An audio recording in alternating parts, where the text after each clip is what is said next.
हाँ जी, good morning ninth class. अज असी अपना लैसन से जोड़ा ठीक है, lesson number 4 a truly beautiful mind, असी वो लैसन पढ़ना स्टार्ट कर लगे हाँ। तो खोलो जो पेज नंबर 48। द कपल फैल इन लव, जोड़ा वो कपल से उन्होंने एक दूजे नाल अटैचमेंट हुई। Letters survive in which they put their affection into words. Letters कहते एक लैटर लिखा गया जिहदे उन्होंने अपनी अफैक्शन अटैचमेंट शब्दों के बयान की। मिक्सिंग साइंस, साइंस के शब्दों के उन्होंने मिक्स करके साइंस के शब्दों रोट ईनस्टीन ने लिखा how happy and proud I shall be when we both have brought our work on relativity to a victorious conclusion. मैं कितना हैप्पी तो माण महसूस कराँगा जे असी दोने कट्ठे वर्क करिए रिलेटिविटी थ्योरी ते एक जित के नतीजे के नाल। In 1900 1900 the which at the age of 21 उहदी एज सी। Albert Einstein was a university graduate and unemployed. उसने यूनीवर्सिटी तो ग्रैजुएशन की पर अजे भी उन्होंने कोई काम ना मिले, अनएम्पलॉयड सी। He worked as teaching assistant, उन्हें एक टीचिंग असिस्टेंट के तौर पर काम करना स्टार्ट किया। गेव प्राइवेट लैसनस, प्राइवेट पढ़ाना स्टार्ट किया। Finally secured a job in 1902 was a technical expert in the patent office in Bern. 1902 के उन्हें एक जॉब मिल गई टैक्नीकल एक्सपर्ट की बर्न के। While he was supposed to be assessing other people's इनवैंशनस।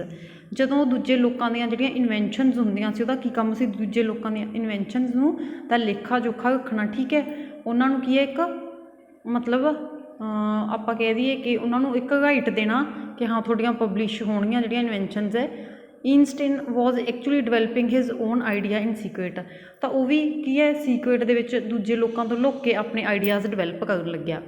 He is said to have jokingly called his desk drawer at work the bureau of theoretical physics.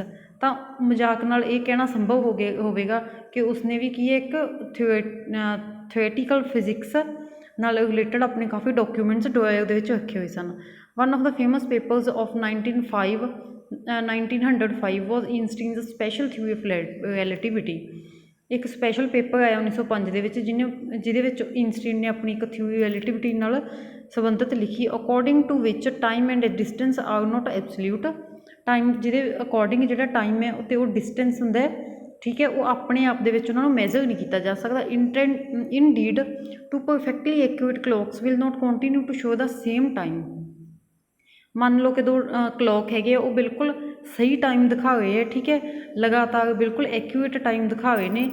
If they come together again after a journey, जे वो एक कट्ठे एक journey नूं complete करके किसी एक position ते पहुँचते है। If one of them has been moving very fast relative to other, एक टाइम पीस है जिहड़ा क्लॉक है वो दूसरे तो ज़्यादा फास्ट है। From this followed the world's most famous formula which describes the relationship between the mass and the energy. तो इस चीज़ तो दुनिया का एक सब तो प्रसिद्ध फॉर्मूला सी मास ते एनर्जी का, वो की है डिवेलप किया गया। Is equal to MC square. While Einstein was solving the most difficult problem in physics, जदों वो इन्नी ज़्यादा मुश्किल प्रॉब्लम फिजिक्स के सॉल्व कर रहा सी। His private life was unravelling. तो जी प्राइवेट लाइफ सी वो भी की अनहैप्पी चल रही सी, फेल होनी स्टार्ट होगी। Albert had wanted to marry Mileva right and after finishing the studies. तो वह अपनी पढ़ाई खत्म करने तो बाद मिलेवा नाल विआह करना चाहता सी, but his mother was against it. उसकी माँ इसके खिलाफ सी। She thought Mileva who was 3 year older than her son. तो वो सोचती सी कि मिलेवा है जी 3 साल वड्डी है उसके पुत्र तो, and was too old for him, तो उसके लिए बहुत ज़्यादा वड्डी है।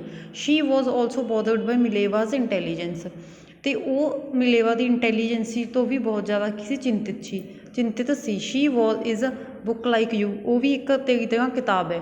His mother said instant put the wedding off, जो उसकी मदर ने उन्होंने ये कहा कि वह भी एक बुक है तेरी तरह, तो जोड़ा इंस्टीन है उसने अपनी मैरिज जी कैंसल कर दी। The pair finally married in January 1903। तो 1903 के उन्होंने फिर उन्होंने विआह कर लिया। एंड हैड 2 सन्स, तो उन्होंने 2 बेटे सी। बट फ्यू ईयर्स लेटर, थोड़े जे साल बाद द मैरिज फैल्टड, जो विआह से वो कमज़ोर होना स्टार्ट हो गया। Mileva meanwhile was losing her intellectual ambition and become an unhappy house wife. ਤਾਂ ਜਿਹੜੀ ਮਿਲੇਵਾ ਸੀਗੀ ਉਹਦੀਆਂ ਵੀ ਇੱਛਾਵਾਂ ਦਾ ਖਾਤਮਾ ਹੋ ਗਿਆ ਅਤੇ ਉਹ ਇੱਕ ਅਨਹੈਪੀ ਵੀ ਮਤਲਬ ਦੁਖੀ ਹਾਊਸਵਾਈਫ ਬਣ ਗਈ। ਆਫਟਰ ਈਅਰਸ ਆਫ ਕੌਂਸਟੈਂਟ ਫਾਈਟਿੰਗ, ਤਾਂ ਲਗਾਤਾਰ ਇਸ ਲੜਾਈ ਤੋਂ ਬਾਅਦ ਦਾ ਕਪਲ ਫਾਈਨਲੀ ਡਾਈਵੋਰਸਡ ਇਨ 1919, ਤਾਂ 1919 ਦੇ ਵਿੱਚ ਜਿਹੜਾ ਕਪਲ ਸੀ ਇਹਨਾਂ ਨੇ ਕੀ ਡਾਈਵੋਰਸ ਲੈ ਲਿਆ।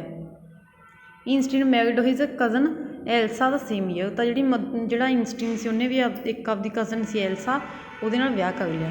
Einstein's new personal chapter coincided with his rise in world famous, ਤਾਂ ਜਿਹੜਾ ਉਹਦੀ ਲਾਈਫ ਵਿੱਚ ਇੱਕ ਪਰਸਨਲ ਚੈਪਟਰ ਸਟਾਰਟ ਹੋਇਆ ਸੀ ਉਹਨੇ ਇੱਕ ਉਹਦੇ ਨਾਲ ਮੇਲ ਖਾਧਾ ਕਿ ਉਹਦਾ ਦੁਨੀਆ ਦੇ ਵਿੱਚ ਵੀ ਪ੍ਰਸਿੱਧੀ ਹੋਣੀ ਸਟਾਰਟ ਹੋ ਗਈ।